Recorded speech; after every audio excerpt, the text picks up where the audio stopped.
같이 기도하고 말씀을 드리도록 하겠습니다. 하나님 감사합니다. 하나님이 택하신 귀한 교회를 통하여서 말씀 전하게 하시고 우리 모든 믿음의 백성들이 한마음 한뜻으로 주님께 영광 돌리게 하심을 진심으로 감사를 드립니다.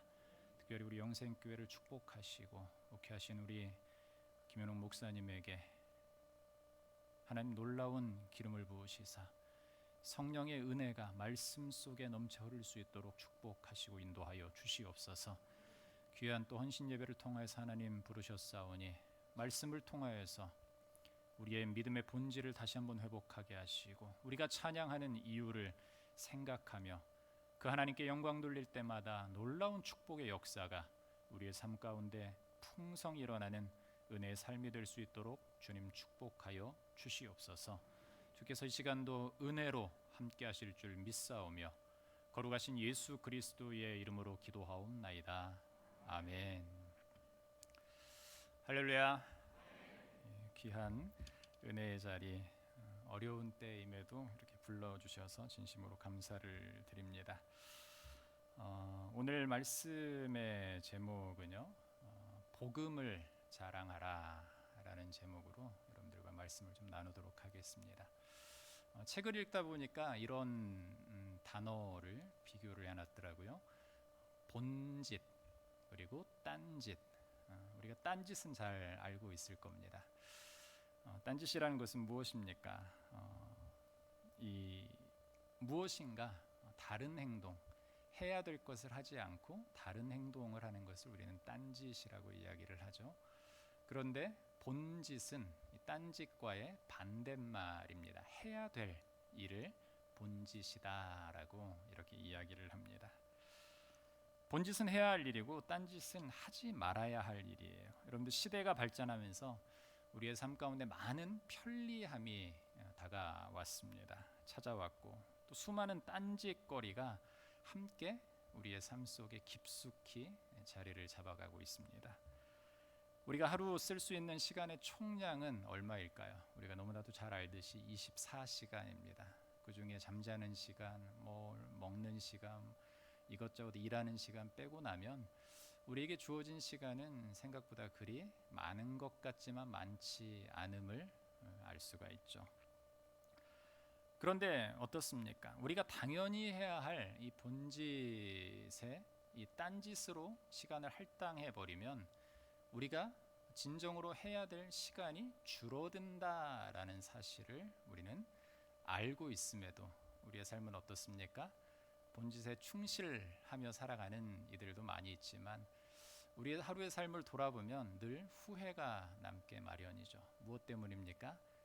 본짓보다는 딴짓을 많이 했기 때문에 그렇습니다. 여러분, 딴짓은 굉장히 달콤합니다. 매력적입니다. 왜냐하면 뻔하지 않기 때문에 그래요. 욕망은 뻔한 것에서 생성되지 않습니다. 뻔하지 않은 것에서 생성이 됩니다. 마귀가 노리는 것이 바로 그것이에요. 그리스도인들에게 무엇을 요구할까요? 큰 시험을 줄까요? 아닙니다. 아주 사소한 딴짓을 우리에게 던져놓고 그것에 빠져들게 하는 것이 바로 마귀의 간계고 속셈입니다. 여러분, 오늘은 찬양대 또 찬양팀 헌신 예배로 우리가 함께 모였는데요. 하나님의 백성들에게 주어진 특권이라고 하면 그 특권은 무엇일까요? 바로 예배 가운데 찬양할 수 있다라는 것이죠. 특별히 삶 속에서 찬양할 수 있다는 건 얼마나 좋습니까? 우리 한국 사회의 사람들, 한국인들의 성향을 보면 어디를 가도 노래를 잘하는 사람들이 정말 많다라는 것이죠. 제가 교회에 들어오면서 한 번 놀라고 예배당 들어오면서 2번 놀랐습니다.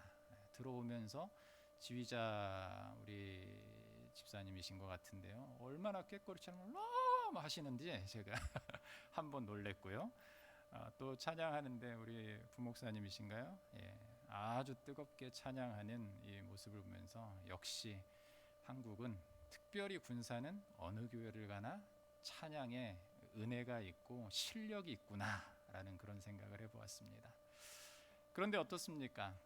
우리가 예배할 때 본짓은 무엇일까요? 하나님의 말씀을 듣는 것이고요. 예배자로서 참여하는 가장 중요한 요소 중에 하나가 찬양하는 것이죠. 그런데 우리가 하나님께 영광 돌리기 위해서 찬양을 하는데 그 찬양을 조금만 나의 이 욕망을 위해 사용해 버린다면 어떨까요? 우리는 분명히 이 자리에 은혜 받으려고 나왔습니다. 그러나 은혜를 갈망하지 않고 어쩔 수 없이 이 자리에 나왔다라고 하면 우리는 딴짓을 할 수밖에 없다라는 거예요. 우리 인생도 마찬가지입니다. 신앙생활을 하면서 우리에게 주어진 본짓이 그리스도인으로서 신자로서 하나님께서 주어주신 이 본짓이 있음에도 불구하고 자꾸 다른 것들을 돌아보며 우리 입술로 하나님께 영광을 올려드리고 정말 기쁨으로 하나님을 찬양해야 됨에도 불구하고 기도하고 예배해야 됨에도 불구하고 우리 많은 삶 속에서 그러한 것들이 중요하지 않게 되어져 버린 우리는 이런 시대를 살아가고 있지 않나라는 생각을 해봅니다. 여러분, 이스라엘 12지파 중에 레위 지파는 조금 특별한 지파였습니다. 특히 레위 지파 중에는요, 아삽과 헤만 그리고 여두둔이라는 사람이 특징되어 있어요. 이 사람들은 어떤 사람입니까? 바로 레위 지파 중에서도 찬양을 담당했던, 악기를 담당했던 사람들의 지파의 이름이죠. 역대상을 보면 하나님은 성전의 일을 구체적으로 그들에게 직분을 맡기셨어요. 여기서 맡겼다라는 것은 무엇을 말하는 것일까요? 신뢰하고 맡겼다라는 것입니다. 레위 자손의 구분과 또 임무 그리고 부름받은 이 4천 명이 되는 찬양 대원들, 이들에 대해서 역대상은 자세히 언급하고 있는데 이들이 해야 할 것은 하나님을 예배하는 예배자였다라는 것이에요. 그들은 어땠을까요? 본질에 충실했을까요? 아니면 딴짓하면서 살았을까요? 이들이 행해야 되는 것은 본질, 이들이 지켜야 될 그리고 누려야 될 것은 무엇인가? 바로 하나님을 찬양하는 것이었습니다. 물론 모든 회중들도 함께 찬양할 수 있습니다. 그러나 회중을 대표해서 찬양을 이끌어가는 여러분은 택함 받은 백성이다라는 사실을 기억하시기를 간절히 바랍니다.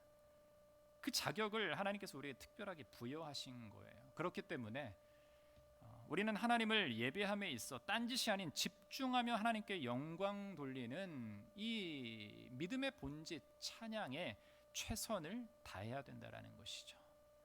이 시간 연신 예배 말씀을 통해서 우리 영생교회 모든 성도님들이 구원받은 신자로서 믿음의 정체성을 회복하면서 택함받은 예배자로서 주님께 영광 돌리는 은혜 시간 되기를 주님의 이름으로 축원합니다.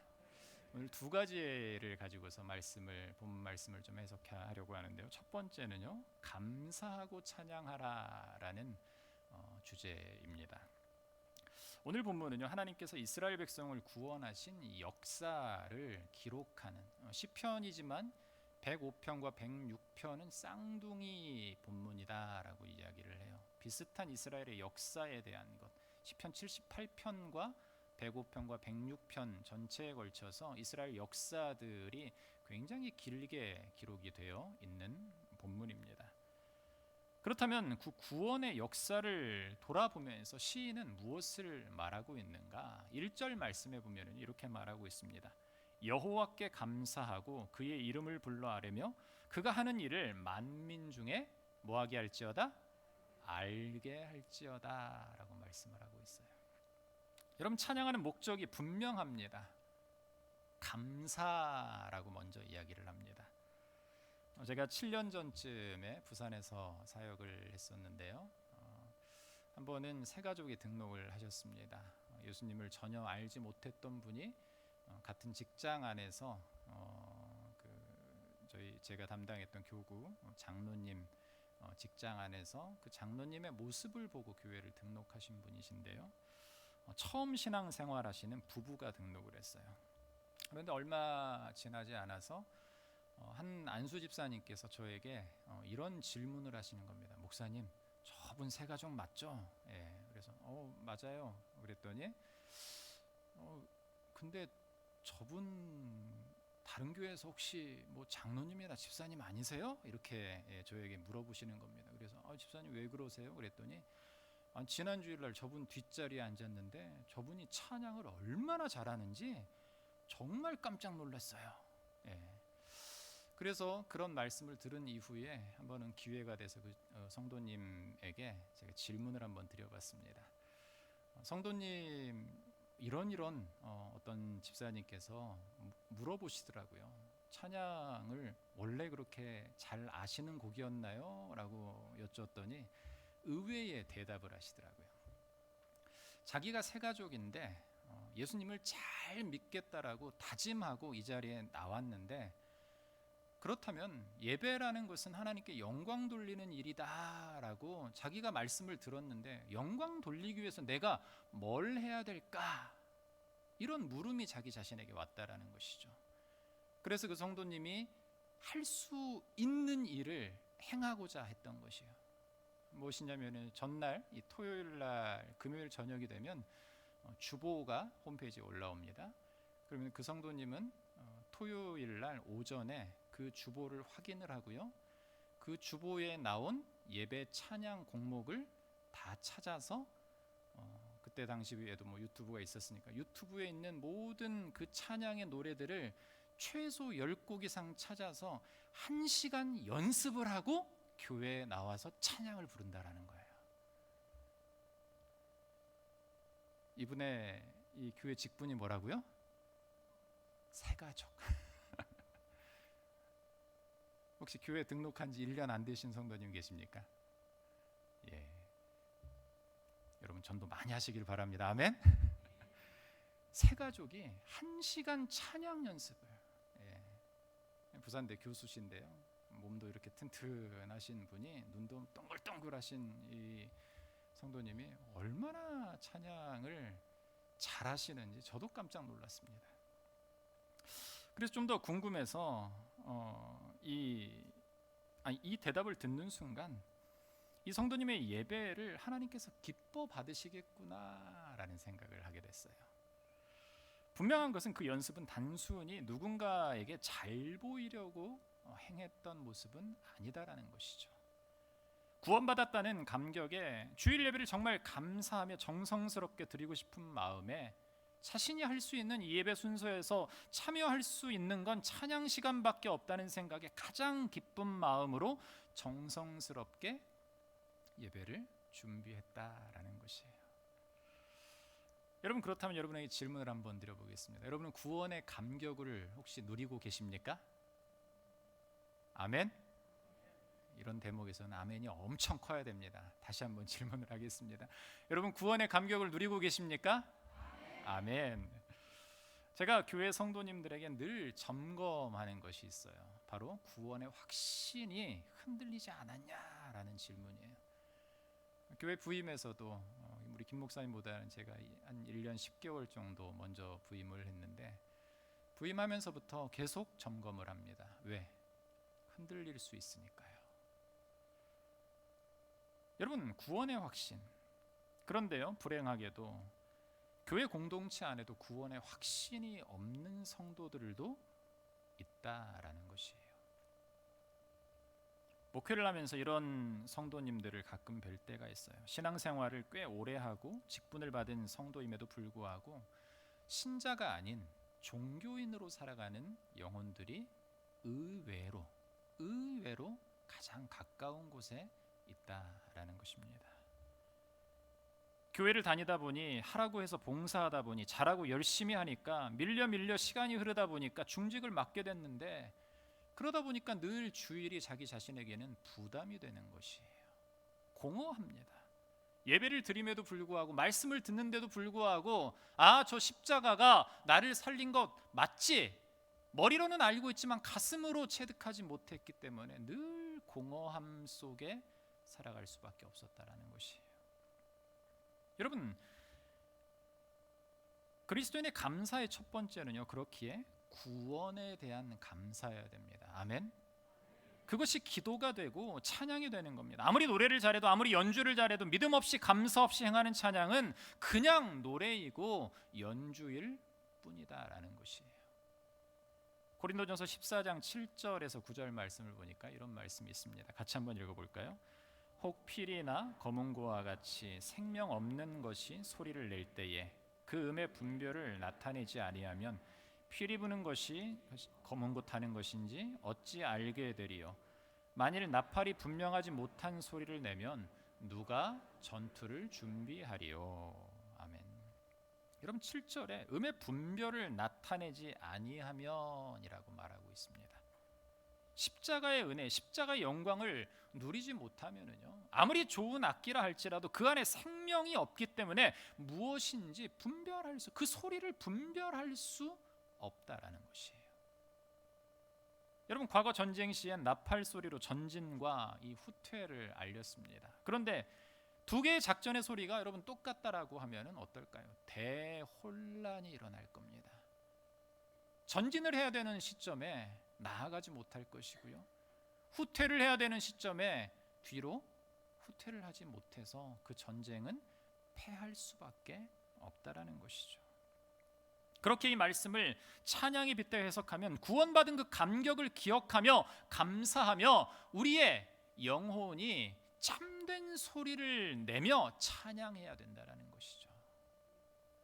그리고 이어서 뭐라고 말합니까? 하나님의 이름을 불러서 하나님이 하신 일을 해야 한다라고 말씀을 하고 있죠. 여러분 칼빈은요, 종교개혁자 칼빈은 하나님을 의식하는 것과 이 하나님을 인식하는 것을 구별하는 것이 중요하다라고 이야기를 합니다.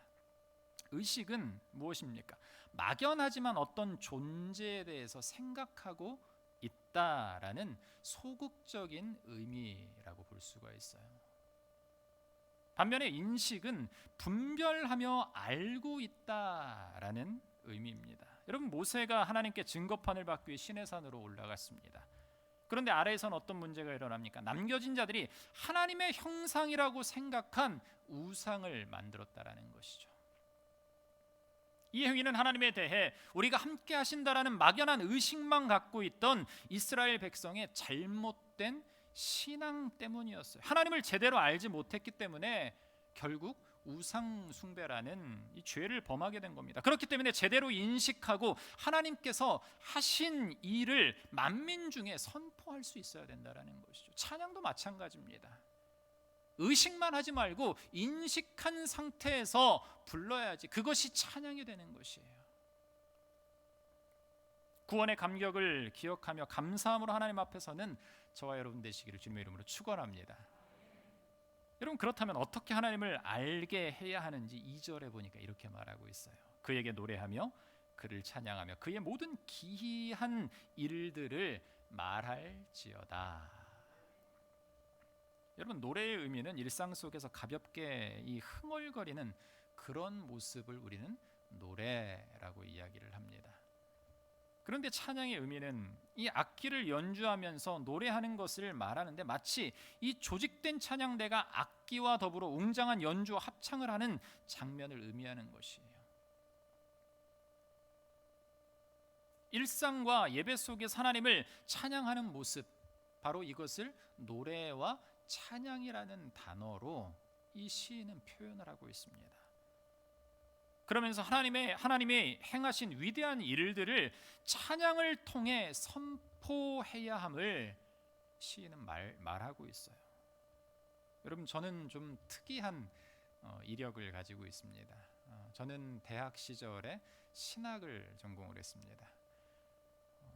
그런데 대학원은 신학대학원을 가기 전에 음악대학원을 다녔습니다. 신학을 전공하던 저에게 음악을 하고 싶은 간절함이 어느 순간 생겼어요. 군생활에서 제대를 하고 어떤 세미나에 한번 갔다가 한마디로 꽂혔어요. 서울의 충영교회에서 했던 세미나였는데 그 세미나에 가서 꽂힌 거예요. 나 잠깐 다른 길을 좀 가야 되겠다. 하나님 이런 마음을 좀 주셨어요. 그래서 주님께 기도했습니다. 주님 영광 위해서 사용할 테니 길 좀 열어주십시오. 막연하잖아요. 아무것도 할 수 없는 이 음악의 길을 간다라는 것은요 굉장히 어려운 길이에요. 시간도 많이 필요하고요, 물질도 많이 필요하고 어려운 이 삶의 환경 속에도 있었고 뭐 여러 상황들 아무리 생각해도 길을 제 스스로 열 수가 없었어요. 여러분 길을 열어주시는데 그럼에도 불구하고 하나님께서 길을 열어주시는데 주님이 제게 주신 선물이 무엇이냐면요 담대함이라는 것입니다. 제가 생기기는 좀 생각보다는 곱게 생겼죠. 그런데 산전수전 공중전 다 겪어본 사람인데요. 그러다 보니까 좀 담대함이 있습니다. 대학 3학년을 마칠 때쯤 겨울방학 전에 무작정 음대 교수님을 찾아갑니다. 영화 속에 있었던 그런 일처럼 진짜로 그냥 무작정 찾아가요. 그 교수님 이름도 모른 상태에서 저희 아내가 보면 안 되겠지만 그 당시 제 여자친구가 음대생이었거든요. 그래서 음대에 있는 남자 교수님 누가 있니? 라고 물었더니 몇 호실에 어떤 선생님이 계시대요. 그래서 무작정 똑똑똑 했더니 마침 계시더라고요. 교수님 앞에 문을 열고 들어가자마자 저는 무슨 학과의 어떤 학생입니다. 그러면서 무릎을 팍 꿇었습니다. 작전을 잘 짰죠. 아직도 당황하시던 이 교수님의 얼굴이 잊혀지지가 않아요. 저는 어떻게 하면 제자가 될 수 있을지, 교수님은 어떻게 하면 이런 이상한 학생을 떨쳐버릴 수 있을지 1시간 동안 굉장한 밀당이 오고 갔습니다. 대치 상태가 계속되었고요. 그런데 결론은 시간이 좀 짧으니까요. 결론은 하나님께서 참 좋은 분을 만나게 해주셨다라는 것이에요. 이 과정들은 혹시 궁금하시면 나중에 저희 교회로 등록하시면 제가 알려드리도록 하겠고요. 결론은 뭐냐면은 다른 전공을 하는 학생을 제자로 받아주신 거예요. 그래서 그 다음 학기부터 음대생들과 똑같이 수업을 듣게 허락을 해주신 겁니다. 그 이후에 1년 만에 1년 동안 열심히 제가 인생에서 가장 열심히 했던 때였던 것 같은데요. 그렇게 1년 하면서 음악 대학원까지 진학을 할 수 있었고, 대학원에서 여러 오페라도 주연도 해보고 또 독창회도 하고 또 함께 맡고 있던 대학 이 합창단 지휘자로서 직장인으로서 교회 전도사로서 참 바쁘게 살았던 때였습니다. 그런데 제가 음악을 시작하려고 할 때 하나님께 약속한 것이 있어요. 하나님 길 좀 열어주십시오 라고 무식하게 질문은 던졌지만 그 하나님께 이런 말씀을 했죠. 하나님, 주님 제게 길을 열어주시면 그 길에서 얻은 것들로 하나님의 영광을 위해 쓰겠습니다. 여러분, 이런 조건이면 하나님이 받으셨을까요? 안 받으셨을까요? 충분히 받으실 만한 조건이지 않습니까? 사랑하는 성도 여러분, 저는 찬양을 할 때마다 늘 감사함으로 찬양합니다. 왜 그럴까요? 주님이 길을 열어주셨고 간구하는 백성의 부르짖음을 응답해 주셨기 때문에 그렇습니다. 아멘. 잘한다 못한다를 넘어서 구원의 기쁨을 찬양할 수 있다는 것만으로도 감사할 수밖에 없다라는 거죠. 제 인생을 돌아보면 놀랍고 기이한 일들이 참 많습니다. 그럼에도 지금 이 자리에서 주님을 예배하며 이 찬양할 수 있음에 감사할 수밖에 없는 겁니다. 저에게 일어난 여러 기이한 일들의 주체는 바로 하나님이시기 때문에 그래요. 여러분의 찬양하시는 목적은 무엇입니까? 하나님의 영광입니까? 아니면 나의 만족함 때문입니까? 우리를 구원하시고 하나님의 백성으로 삼아주신 여호와께 감사하며 그의 이름을 송축하며 살아갈 수 있는 저와 여러분들 되시기를 주님의 이름으로 축원합니다. 두 번째로는요, 같이 한번 읽어보겠습니다. 자랑하고 구하라라는 거예요. 3절 말씀에 보면 이렇게 말하고 있습니다. 그의 거룩한 이름을 자랑하라. 여호와를 구하는 자들은 마음이 즐거울지로다. 아멘. 여러분 3절을 보면 찬양의 속성 하나를 발견을 할 수가 있는데요. 바로 하나님의 이름을 자랑하는 겁니다. 여러분 무엇인가를 자랑한다라는 것은 굉장히 참 좋은 거죠. 저는 저희 교회 성도님들을 제가 어느 교회 다니시는지 잘 모르시죠? 네. 저는 저기 나운동에 있는 군산 충진교회 다니고 있어요. 예. 새신자로 등록한 지 만 4년이 됐고요. 예. 이제 5년째 접어 들어가는데 저는 저희 교회 성도님들에 대해서 참 자랑을 많이 합니다. 한결같이 겸손함으로 이 낮은 곳에서 섬겨주시는 장로님들을 늘 자랑합니다. 그리고 기도의 사명을 가지고 헌신하는 권사님들을 늘 자랑해요. 어려운 상황 속에서도 믿음의 자리를 사모하며 예배당으로 나오시는 모든 성도님들 모두가 저의 자랑입니다. 이렇게 외부에 와서도 교회와 성도님들을 자랑할 수 있다는 것은 이 믿음 안에서 저희 교회 성도님들의 모습이 한결같기 때문이다라는 것이죠. 여러분, 한국말은요, 억양에 따라 말의 의미가 완전히 바뀔 수가 있어요. 저를 따라 한번 해보실까요? 한결같네. 우리 옆에 분들 바라보시면서, 이거는 억양이 굉장히 중요합니다. 시작. 그렇게 곱게 하시면 안 돼요. 조금 세게, 눈도 약간 부리부리하게. 지금 여러분 얼굴에 남는 건 눈밖에 없어요. 그러니까 조금 세게. 한결같네. 시작. 이러고 돌아가면 다음 주에 교회 절대 안 오세요.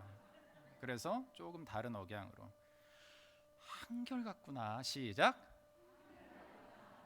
예.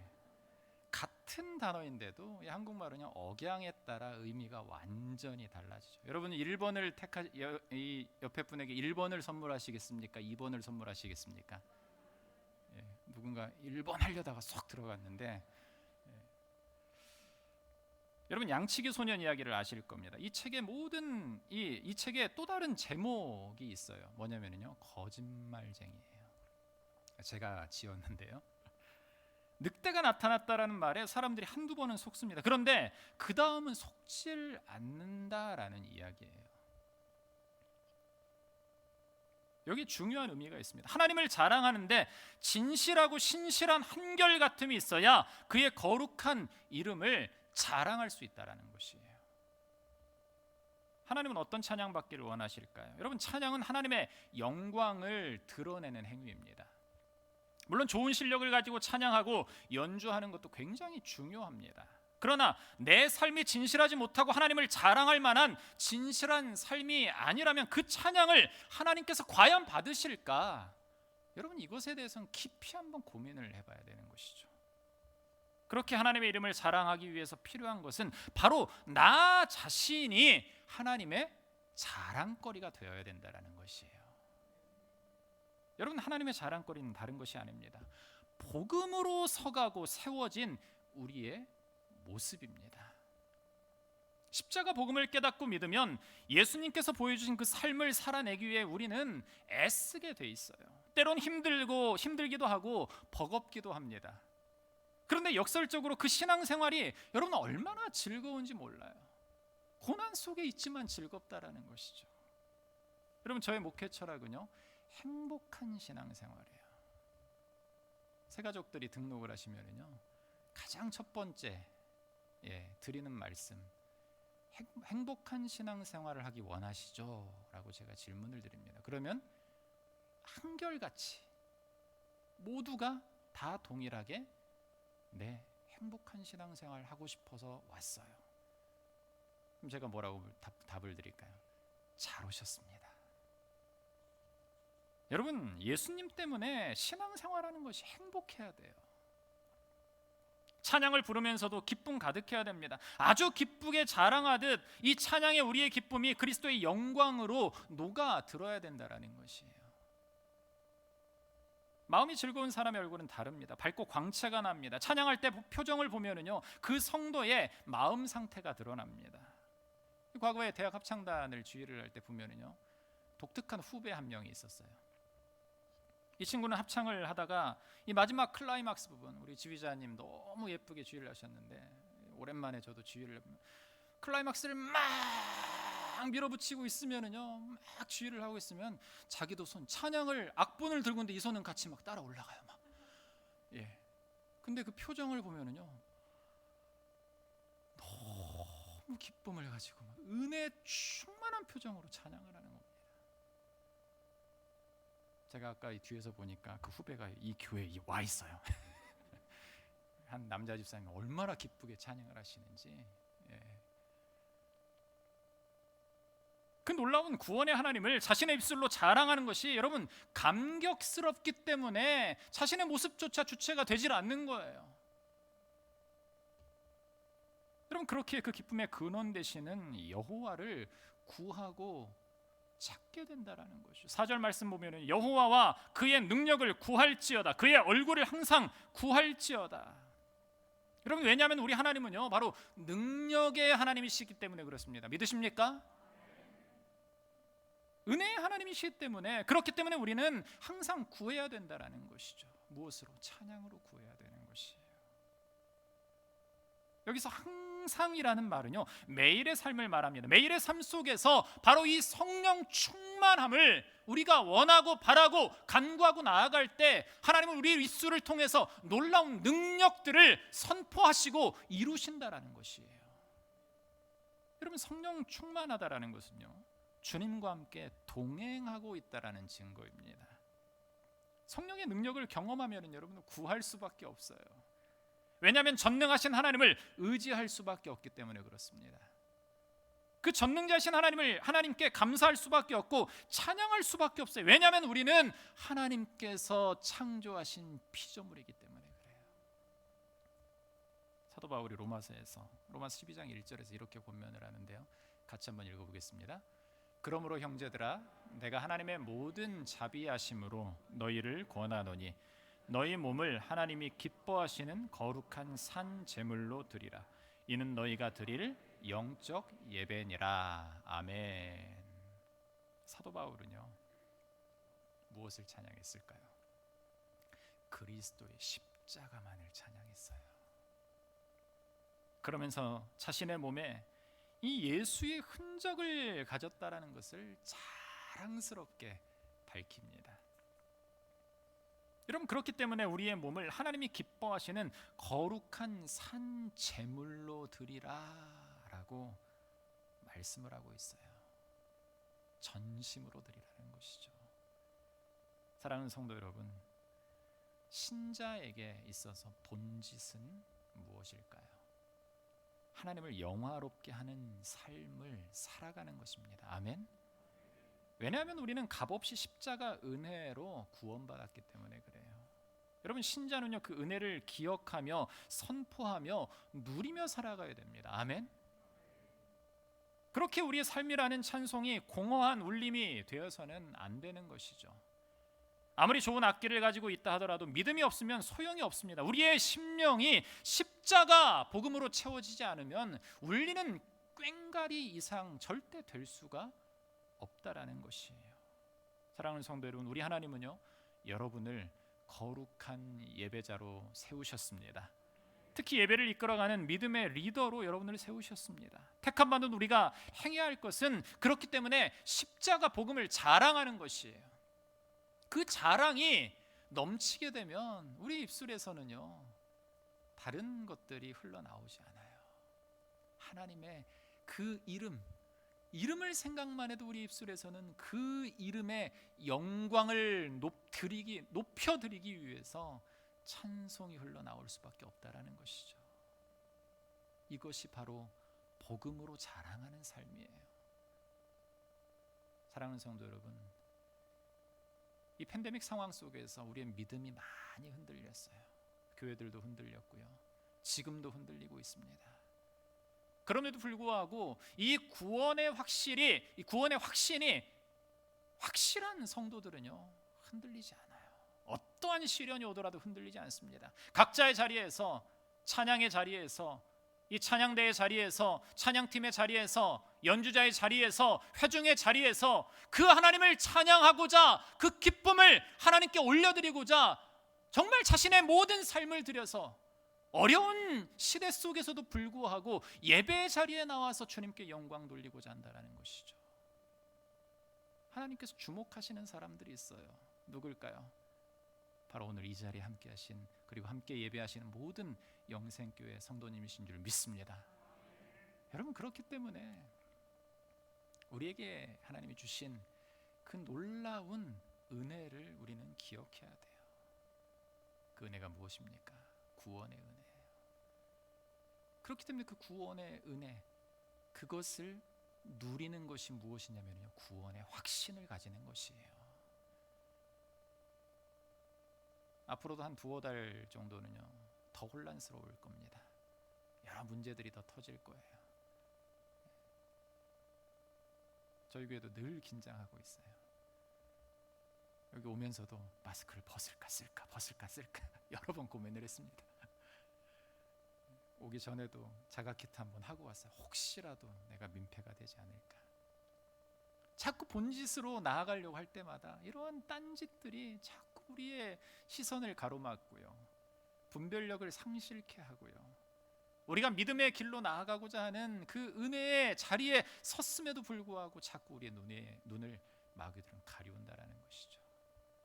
사랑하는 성도 여러분, 그러나 은혜를 경험한 자들은 그러한 상황 속에서도 누구에게 집중할 수 있을까요? 구원자 되신 예수 그리스도에게 집중할 수 있습니다. 아멘. 집중하는 사람들이요, 영광의 찬양을 드릴 수 있는 거예요.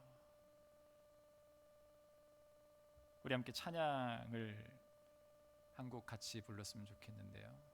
여러분 잘 아시는 찬양이에요. 나를 지으시니가 하나님, 나를 부르시니가 하나님, 나를 보내시니도 하나님, 나의 달려갈 길. 어떠한 순간 속에서도 은혜를 아는 사람은요, 하나님께서 나에게 주어진 그 자리에 묵묵히 서 있습니다. 아멘. 여러분이 서야 될 자리가 어디인가? 구원의 확신을 가진 하나님은요, 마지막 때에 남은 자